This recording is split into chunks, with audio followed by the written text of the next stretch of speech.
다시 최악의 날이 왔습니다.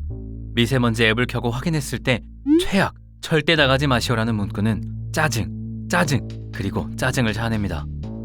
맑고 푸른 봄날을 느끼고 싶건만 뿌옇게 우리들의 몸과 마음을 좀먹는 이 황사와 미세먼지는 도대체 왜 이렇게 우리를 괴롭히는 걸까요?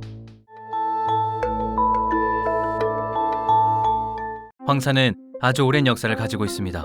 수천 년 전부터 봄철이 되면 몽골, 중국 북부, 카자흐스탄의 사막에서 부는 강한 바람 때문에 발생한 흙먼지가 중국 대륙을 지나 한반도와 일본까지 날아오고 있었죠. 중국의 기록에는 기원전 1150년경부터 한반도에서는 신라와 백제, 고구려가 이 흙먼지 바람에 대해 기록하고 있었습니다. 황사가 불어오면 그 속에 흙먼지 입자가 빗방울에 섞여 내렸으므로 이때의 비는 토우라고 불렸죠. 그러므로 중국과 한반도에서는 계절적으로 황사가 불어오면 자연적 기상현상이라고 생각해 별다른 염려나 대책을 세우지 않고 살아왔습니다. 하지만 중국 전역에 화력발전소와 화학제품 생산시설이 건설되어 세계 최대의 공업지대가 형성되면서 굴뚝에서 분출되는 연기를 포함한 황사가 한반도로 날아오게 되어 우리에게 큰 피해를 주게 된 것입니다. 원래 황사는 흙의 주성분인 규소가 대부분이고 그 외에 알루미늄, 칼슘, 철 등이 포함되어 있습니다.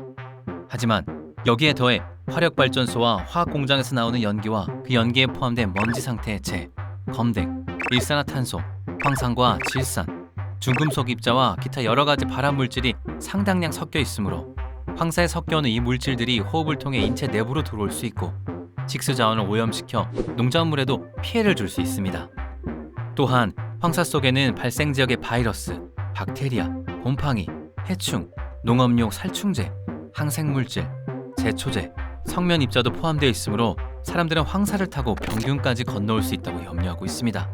이런 생각에 대해 어떤 미생물학자는 자외선이 황사 속의 세균을 죽일 것이라고 말하기도 하지만 이와 반대되는 주장도 있습니다. 지금까지 우리는 황사가 인체에 미치는 영향에 대해서만 염려했지만 중요한 것은 바다에 떨어진 황사 물질이 바다 생물, 특히 산호와 석회동물의 생존에 지장을 준다는 사실이 최근 밝혀졌습니다. 수중 생물이 피해를 입으면 먹이 사슬이 파괴되기 때문에 예상치 못한 피해가 발생하게 되죠. 만일 산호, 조개, 소라 등의 석회동물이 제대로 증식하지 못한다면 해수 중에 이산화탄소를 흡수하지 않아 지구온난화를 더욱 심화시킬 수도 있습니다. 황사의 흙먼지는 원래 눈으로 볼 수 없는 크기이므로 황사 자체가 미세먼지라고 볼 수 있습니다. 미세먼지 중 크기가 극히 작은 것을 초미세먼지라고 부릅니다. 황사는 미세먼지가 포함된 농도에 따라 세 가지로 구분하고 있습니다. 약한 황사는 1시간 동안의 미세먼지 농도가 공기 1세제곱미터당 평균 400마이크로그램 이하인 경우를 말합니다. 강한 황사는 미세먼지 농도가 400에서 800마이크로그램일 때이며 매우 강한 황사는 미세먼지 농도가 800마이크로그램 이상일 때입니다.